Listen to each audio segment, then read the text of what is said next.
The Southeast Reptile Expo. I remember it like it was yesterday, because it was. So overall, the Southeast Reptile Expo was a really fun show. It was a little bit of a jaunt for us at, about 10 hours each way, plus stopping and all that stuff, but not too terrible. And, everything was really nice. The venue was really nice.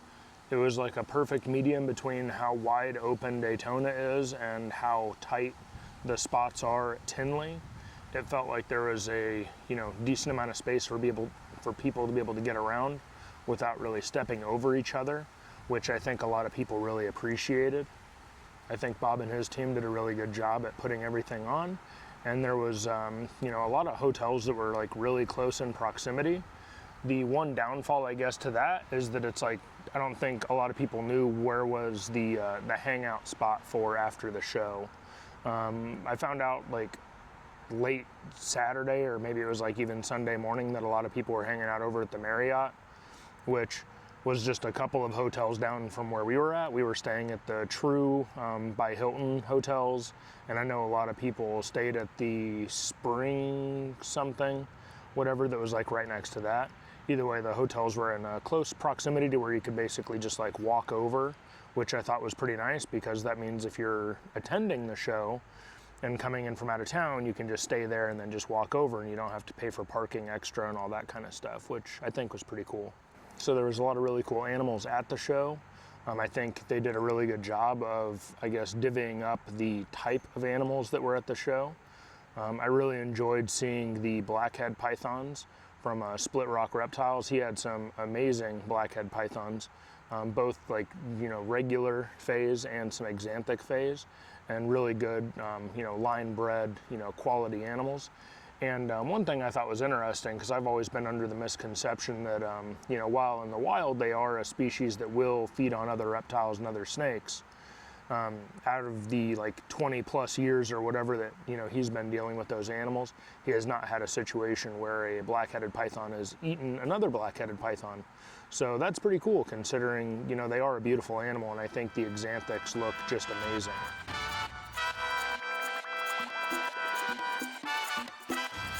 You're on the air.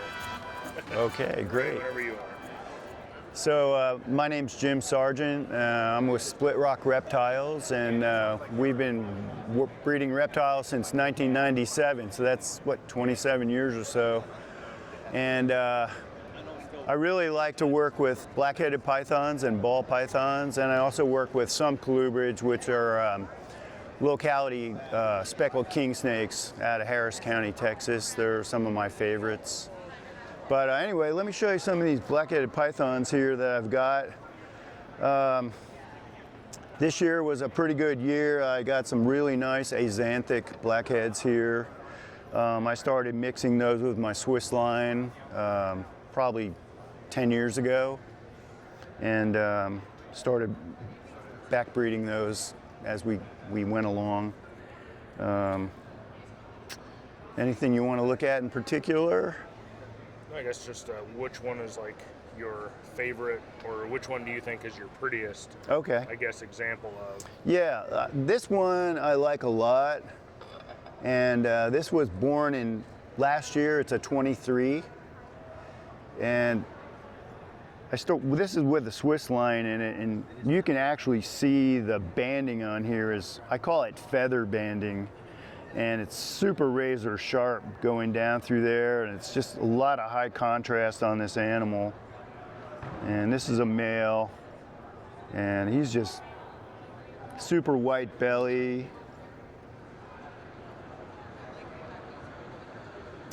He's just a beautiful animal.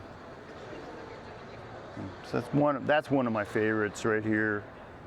Really nice high contrasting banding. Another one of this year's babies, another axanthic, is this one I like a lot.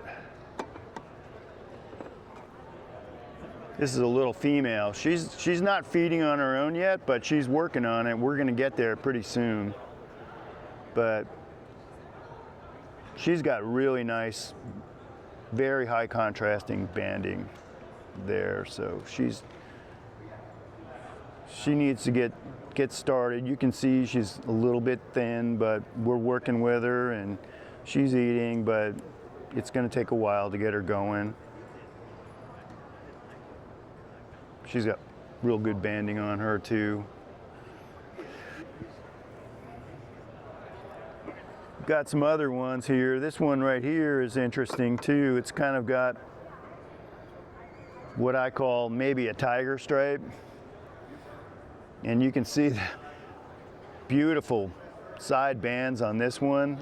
And then the top dorsal banding is almost fading away completely. So that may or may not, you know, continue. I don't know if what's going to turn black or if it's going to stay the way it is, but he's beautiful.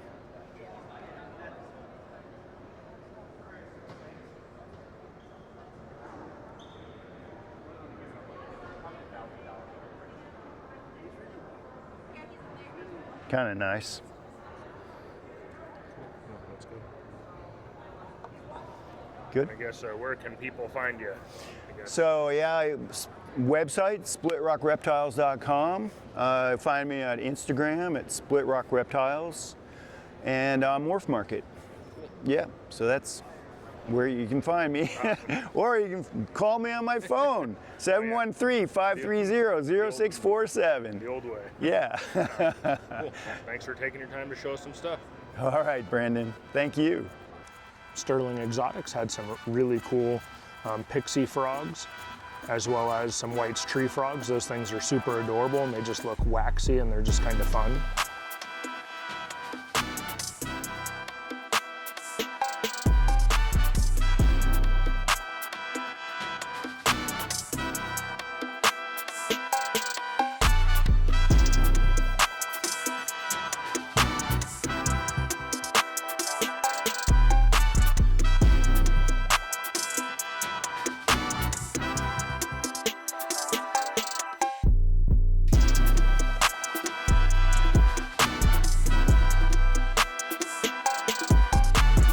Asheville's Wild Side had some really unique tarantulas, and while I'm not really a bug person, you definitely got to appreciate the look of tarantulas.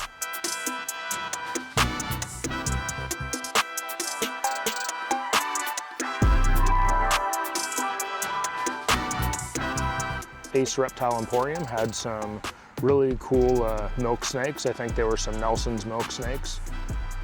And I think just in general, those are a really cool species and they are super colorful and super vibrant.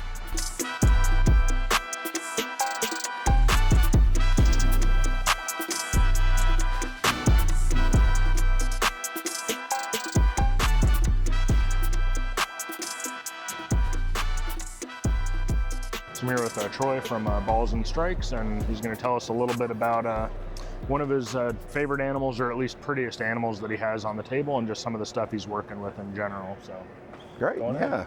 So I think one I'd like to talk about, and it's a gene that not a lot of people work with, and the snake I'm going to show you is a Motley Batman. And the reason why I really like Motley, even in the Batman, is it brings so much pattern back into the Batman. So really fights hard against leopard to bring pattern back into the snake. So let me show you that, yeah.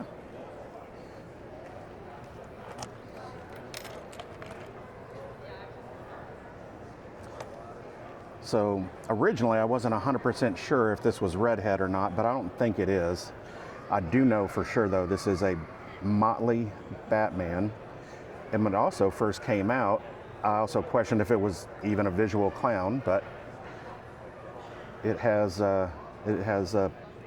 no eye stripes from the nose to the eye like most Batmans do, with just like the little eyeliner. So, and I've showed her to a few folks, and everybody seems to agree that that would be the Motley that's really throwing all that pattern back into the Batman there. Yeah, it's really neat. It's definitely a very high patterned kind of Batman. Yeah. Like the look of it's really nice. Yeah, and even compared to like the redhead sitting right next to it, I mean, it's just really, really cool. Another project we are excited about, and we actually have clowns in the works on these. I saw that Corey has a few voodoo clowns on his table, But just in general, Voodoo is just doing some really, really cool Bob? stuff. Or does Corey no, also? Corey has Voodoo clowns on his table. I haven't seen them on. Yeah. I mean, I guess I haven't looked that hard, and I'm literally with them. Yeah. So they're on the far end of the table. Actually, it's probably on the farthest side, just before you get to the other where KMB is. Because I know, I know Bob has shown some really cool like voodoo, like hypo stuff that he's even made too, and it looks really nice. Like it's a cool snake. I mean, and the super is also really cool. Yes, too, the supers are really, really dark. The pattern's all broken up, kind of like this. Yeah. Because this is just a straight voodoo Mojave. Nothing else in there, and just really changed that pattern up a lot. So. Yeah, I think the granity stuff is really either making a comeback or just being enjoyed a lot more now in general. Yeah, well, the thing is, a lot of the newer granity genes that are coming out, like originally granite in clown, you couldn't even tell the gene was in there. Now, like Pixel and Voodoo, like it is completely changing the look of clown when you put it into clown. Especially like even the one that Corey has back there, he has a pastel spot nose Voodoo. I can't wait to see it without that pastel, just to see what the true color of it looks like, because the pattern is just phenomenal on what Voodoo's doing. So, and then should be pretty just exciting. Major, there's a leopard lesser Voodoo, and it looks like somebody just put squiggly marks all over it. It's really cool. The pattern is just absolutely wild. So, and then. So the only other animal, we do have a redhead hypo clown on the table. It's not for sale. It says sold on it, but it's sold to you. Yeah, that's right. So we do enjoy the redhead stuff as well. And then we do have some of the asphalt stuff for future projects. I'm making some super asphalt clown stuff, and so a lot of ingredients for that. I'm definitely a big fan of that, the super asphalt stuff. Oh, absolutely. It's pretty. Absolutely. Well, so thanks for taking your time and showing us some absolutely. My pleasure. TNS Reptiles had some really amazing dart frogs, super colorful, super vibrant, and I think a really cool species if you just want to have more or less a amphibian fish tank.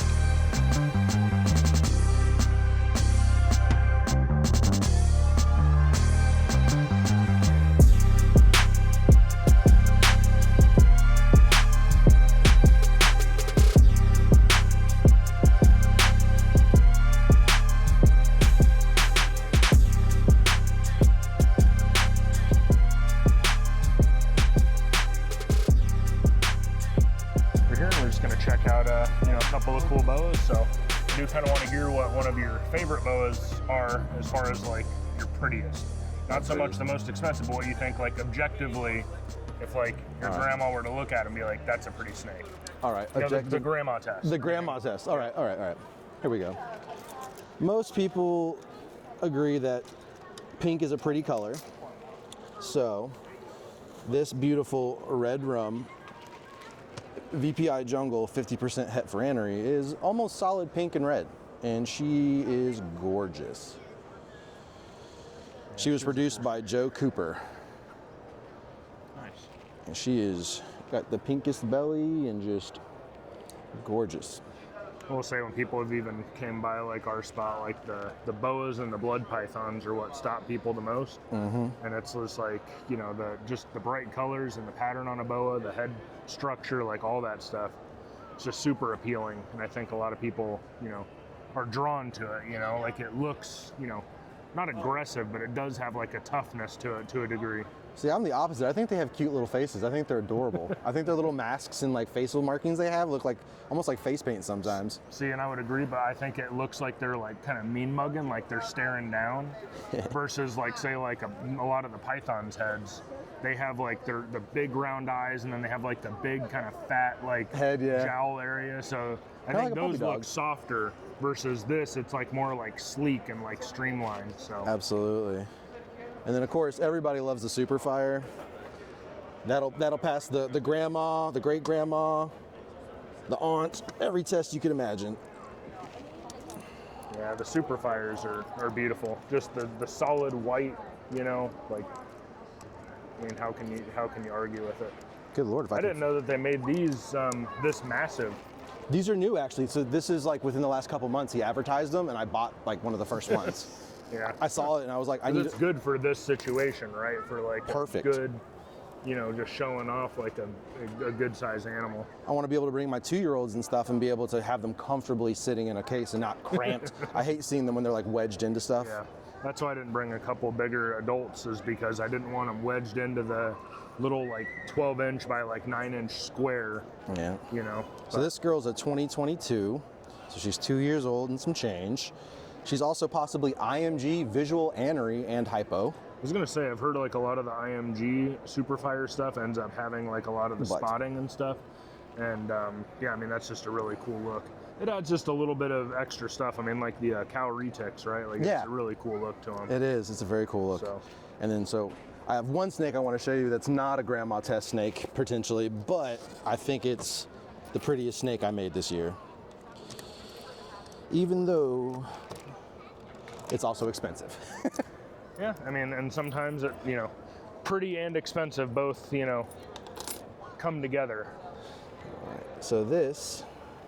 See, and I would even say like that could easily pass, because it's like just in general, the like contrast and the look of it is like so vastly different that it's like, I mean, regardless of value, I think someone could come by the table, see that, and be like, wow, that thing is like amazing looking. Yeah. So this is like, an Orangegasm IMG VPI Snow Glow. Yeah, that's cool looking. Yeah. So I made him this year, and I made also a VPI IMG Snow brother, both of them together. So I got high hopes for them for the future. And I really love in the IMGs the peppering that happens like on the face. Like that's really cool. He's got some little dots around his nose that look really cool, like little circles. Yeah. I'm hoping that the center stays white so that he has like little polka dots on his face. That'd be cool. Cool, man. Well, thanks for taking your time and showing us some really cool boas. Of course. And I mean, they're obviously looking pretty amazing. So. Thank you very much, man. Yeah. It's awesome seeing you again. Also, I haven't seen you in, a while. 14, 15 years now. Yeah. Pat from Dragon Soul Reptiles and Juan from Windy City Reptiles were set up together. Pat had some amazing ultramels, which I regretfully did not record. And Juan brought some really cool Krypton stuff and a hypo paint, which I thought was really cool to see in person and get some good video of that.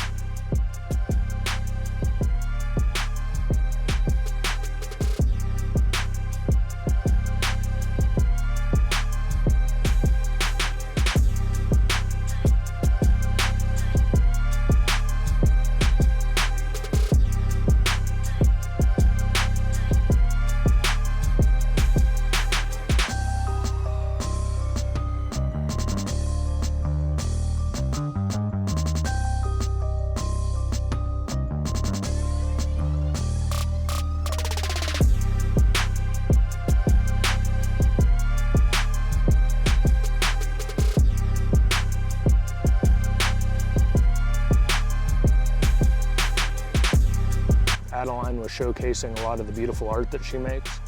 It's pretty easy to say that she creates some of the most, realistic and overall just nicest art pieces, pretty much within the hobby.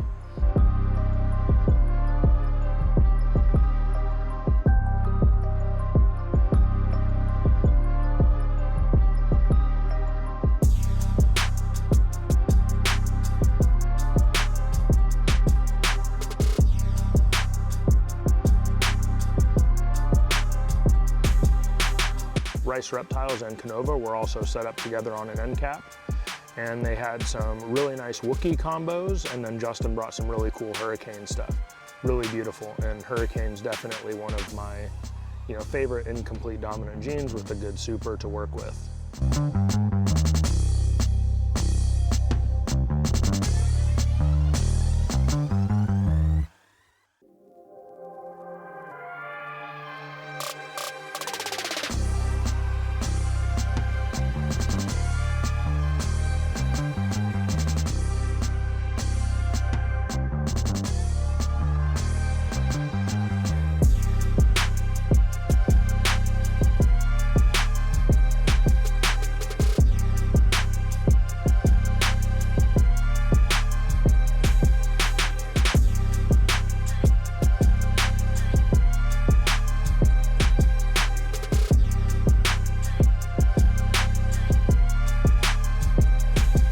JMG Reptiles brought a big showing for some hognose, a lot of really colorful albino stuff, and overall just some really beautiful animals.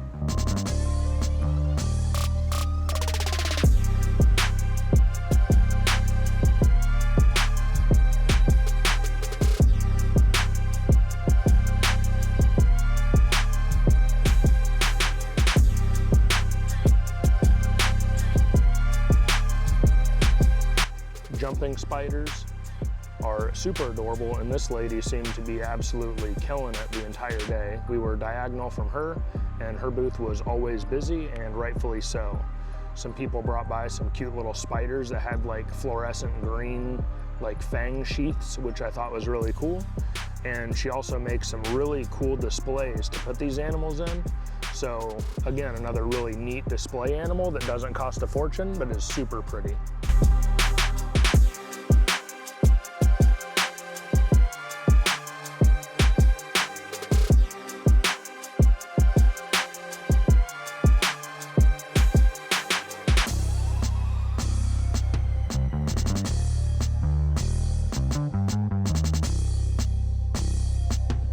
So I brought an assortment of ball pythons, as well as some blood pythons and some boas that a buddy of mine had produced.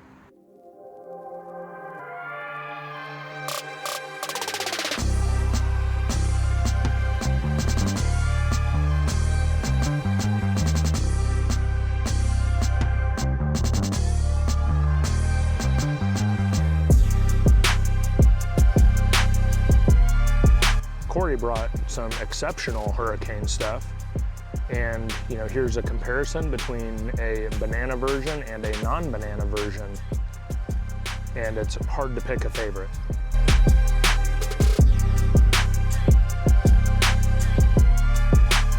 Matt brought some Hypo Tri-Stripe Project animals and some really cool Trick Desert Ghost combos that he produced not too long ago.